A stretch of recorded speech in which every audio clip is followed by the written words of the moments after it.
I do this because in America we're blessed to have such great health care. I feel like I can actually practice medicine as I had envisioned it when I was a medical student. Once I went, I was hooked and had to keep going back. It's the one thing that I believe I do well. And for me, it's my way of ministering to those folks in the Dominican. I feel like we're serving a population where there is such a great need, and I need to give back because I've been given so much. Hands of Hope NC. Who are they? What do they do? Hands of Hope NC is a group of surgeons, medical doctors, CRNAs, pharmacists, nurses, medical students, and many more that provide surgery, medical care, prescription medications, and emergency care free of charge to underserved areas in and around Barahona, Dominican Republic. Medical teams from North Carolina began traveling here in 2001. During that time, Children of the Nations out of Seattle, Washington had been doing some medical and surgical missions for the children of that area. So I went and worked with them several times to understand how they got in and out of the country, how they got supplies there. And in 2001, we started the first surgical team there. And there's been a lot that has gone on between then and now. We take a medical team and a surgery team on the first 3 teams every year, January, February, and March. And then the June team is primarily to do surgery. They do 1 day in the Bate and the other 4 days in the hospital. A typical day for us, for the pharmacists who are going to the Bates, we leave our hotel at about 8 and we usually have to travel about 30-45 minutes to the Bate. Once we get to our destination, we're usually at a church, and we have to change all the pews and all the tables into a clinic for the day. Patients are seen by a medical doctor or physician assistant or nurse practitioner, and then their prescriptions are filled by the pharmacist, and all this is done at no cost to them. Meanwhile, some of the patients that are in need of surgery are sent to the hospital for us to do the procedures. In the hospital for the pharmacists, we kind of are in the post-op area for the surgical patients, and we give the patients pain medications after surgery, and then enough pain medication to last them a couple of days after surgery once they've left the hospital. I'm a certified registered nurse anesthetist, or CRNA for short, and we work with the anesthesiologist in evaluating and planning anesthetic care for the patient. For their particular surgery, we work with the surgeon for particular needs of positioning and other things that we have to consider during the surgery. And we deliver the IV fluids and all the medications that the patient requires during surgery. In terms of preparation, everything there is pretty traditional. We'll use the word old-fashioned type of clinical medicine. You do not have a lot of fancy tests. You have very basic blood tests. You do not have a lot of fancy imaging. Where you have a lot of objective data from labs, x-rays here to help you in your diagnosis, you do not necessarily have it there. One of the big problems we have down there, or challenges I should say, is the equipment. The gas machines, the monitors are sometimes very different from what we're used to. Sometimes they work, sometimes they don't. Sometimes the anesthesiologist has had to repair certain parts of the gas machine. One time our suction didn't work, and he sent someone out to buy a shop vac that he hooked up to the suction in one room, so we had suction through the vacuum cleaner. So every time we needed to use it, we had to flip the vacuum cleaner off and on, and nobody could hear each other talk. It was very loud and distracting, but it worked. We don't have any computers down there, so every label we write for the drugs, it's handwritten. We do have pre-printed labels, which makes it a little bit easier, so we just have to put the patient's name, the medication name, and we have checkbox on how you're going to take the medication. We don't have any pharmacy techs, so we have to count out all the doses and put them in the bags that we use and label them ourselves. which also means without computers, we don't have a double check sort of safety net for allergies or age-appropriate drugs or any other contraindications. So we have to be much more diligent and on our toes that a patient's not given a medication that wouldn't be right for them. And we also are limited by the formulary. You know, in the US, we might have 4 or 5 different drugs in a class that we can give to a patient, but down there we have maybe one of each kind of medicine, or no medicine at all. It's whatever we bring down there is what we have to give. The OR day, which is where we spend our time, starts around 8:39.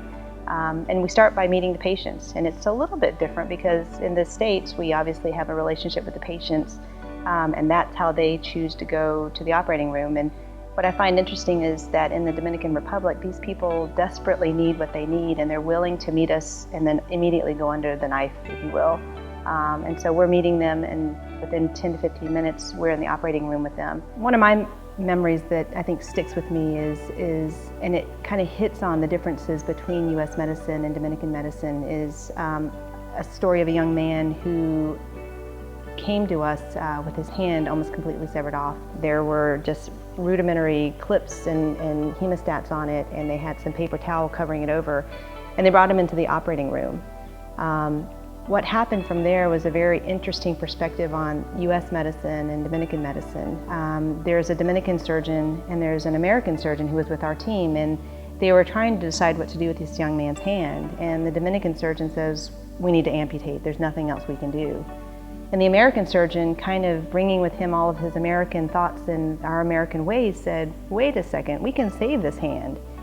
And there was a lot of debate that went on, and unfortunately what ended up happening is that the guy's hand was amputated. In the United States, sure, you have the resources to send that young man home with IV antibiotics for 6 to 8 weeks. You can follow up with him if he gets an infection in that hand. You can do physical therapy and rehab. But in the Dominican Republic, to try to do all those things may have led to a worser outcome for that guy. And so in some ways, he was lucky just to have lost his hand instead of more. We had this lady that had bad hyperthyroidism. She had a huge goiter, and she was emaciated. She was in her 30s, and her family brought her to us and asked us if there was any way that we could do anything for her. She was having breathing trouble. We put her on, we had some beta blockers. We put her on beta blockers to slow her heart rate down, and you know, we had medicine that we could give her after we removed her thyroid. We did a beautiful operation. Technically, everything went fine. We could never get her to wake up. And, you know, we let her family say goodbye. We had prayer, and, you know, we let her die. And that was very devastating. About midday that day, all of her family came in, singing, praising God, hugging us, thanking us. And you know, there's just times like that you just, you know how good God is, but you can really feel His loving touch, because you think you're there to minister and help a lot of these people, but they really end up helping and touching you. The church that has worked with these North Carolina teams in the past to help provide funding for the in-country Dominican Republic medical staff has recently been unable to donate financially at the level it previously had. We did a cost analysis, including anesthesia costs, operating room nurses, and the surgeons. We came up with a figure around $600,000 to $700,000 would be the cost of the charges for those procedures, the equivalent of those procedures in the United States. Then we also have the cost in the bate, where we have medical physicians, pharmacists, nurse practitioners, nurses, and medical students going out and seeing patients in the clinics. And that's all in addition to each person paying for their own way, which includes their airline ticket, which is very expensive. The taxes to fly into the airport Santo Domingo are like $125 per person. I mean, it's just huge on top of the airline ticket. Transportation from the airport to where we are, it's around the 4.5 to 5 hour bus drive. And then for the food and the lodging. So we're talking about an average of $1,800 per person for personal needs that everyone has to come up with. in addition to purchasing all the supplies and the medications and things. So, you know, these trips can turn in to be very expensive. So when you look at the overall value, it's close to $1 million by comparison in that 1 week that we spend in the Dominican Republic. It's a very valuable trip. It's something that we want to be able to keep going. I think it's important to note that each person who goes on this trip is responsible for paying their own way. But the cost of the trip is really not what is important. What's important is that we're providing a need for an area that has so little. Without the continuity of care provided by the clinic between team visits, patients are at a much higher risk for medical complications. One of the greatest things about Clínica Buen Samaritano in Batey 7 is that it provides continuity of care for our patients between team visits.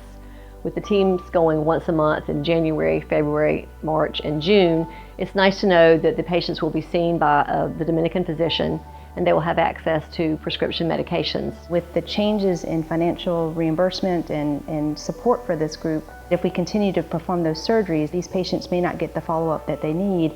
And so what we might think is a good service may turn into something that is not quite so good for these patients.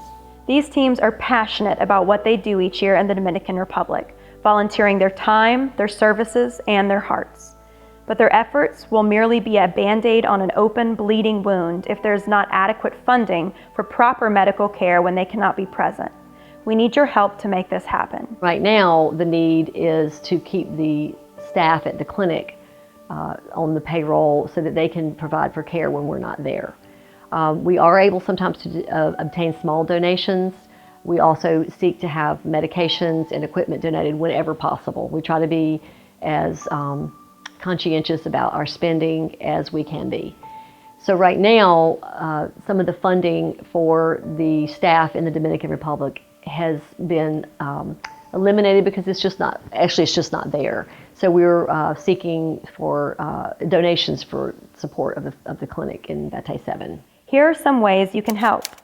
Visit their website at www.handsofhopenc.org and click the donate button. Share their page on Facebook at www.facebook.com/handsofhopenc medical team. Share their story with anyone you know. Sometimes God closes doors so that others can be opened. I don't feel like it's time for this door to be closed.